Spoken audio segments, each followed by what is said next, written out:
मेरे प्यारे बच्चों, आज मैं देवों का देव महादेव साक्षात तुम्हें दर्शन देने आया हूँ। मेरे प्यारे बच्चों, कैसे हो तुम सब? आज मैं महसूस कर रहा हूँ तुम्हारा मन बहुत अशांत है। अपने मन में उठ रहे विचारों को आंखें बंद करके मुझसे कहो, तुमने जो भी जीवन में कष्ट सहे हैं, आज उन सभी का अंत होगा। तुम बस सब्र रखो और अपने अच्छे कर्म करते जाओ। अपने जीवन में आने वाले उतार चढ़ाव का डट कर सामना करो और अपने परिवार के साथ प्यार और संयम से जीवन यापन करो।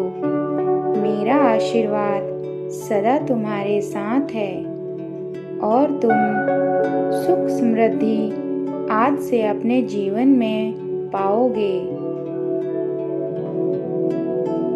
तुम सारे प्राणी जगत का भला चाहते हो मेरे वत्स, ऐसा बहुत कम लोगों में होता है।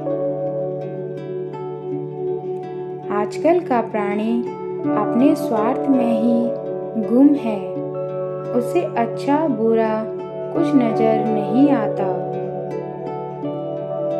वह सोचता है कि वह ही सही है और वह ही सभी कार्य अकेले कर सकता है।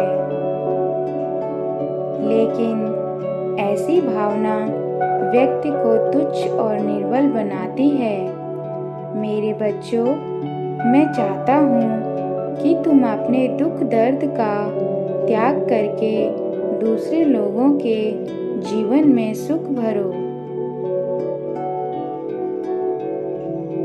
क्योंकि मनुष्य जीवन मैंने एक बार ही सोच समझकर सबको दिया है। जो इस प्राणी जगत में अपने जीवन का सदुपयोग करता है, उसे ही अगले जन्म में मनुष्य जीवन प्राप्त होता है। तो मेरे बच्चों, आज से ही अपना एक एक पल अच्छे कार्य में व्यतीत करो। समय आज तक कभी किसी के लिए नहीं रुका है। तो मेरे बच्चों, समय का सदुपयोग करना सीखो।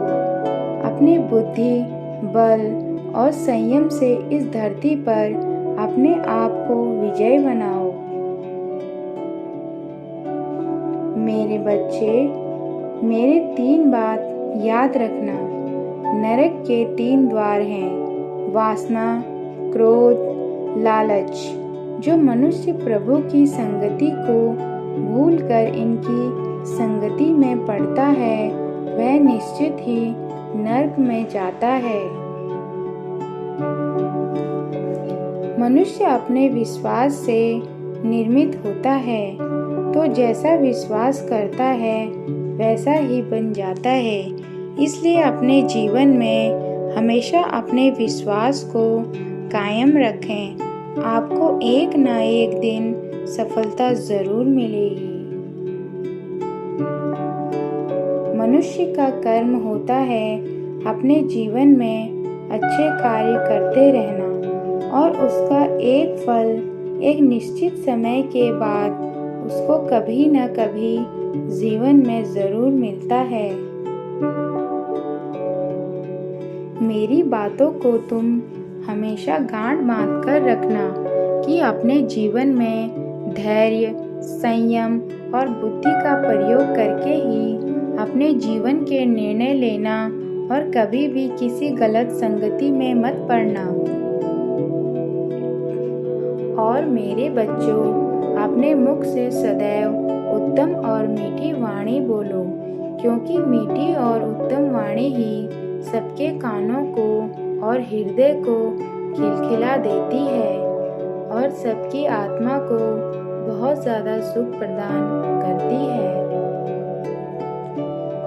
अब महादेव तुमसे आज्ञा लेना चाहते हैं और यही कहना चाहते हैं कि जितना भी ज्ञान आज मैंने तुमको दिया है वह तुम अपने जीवन में अपने लोगों और दूसरों के साथ बिल्कुल वैसा व्यवहार करोगे जैसा तुम अपने लिए दूसरों से चाहते हो।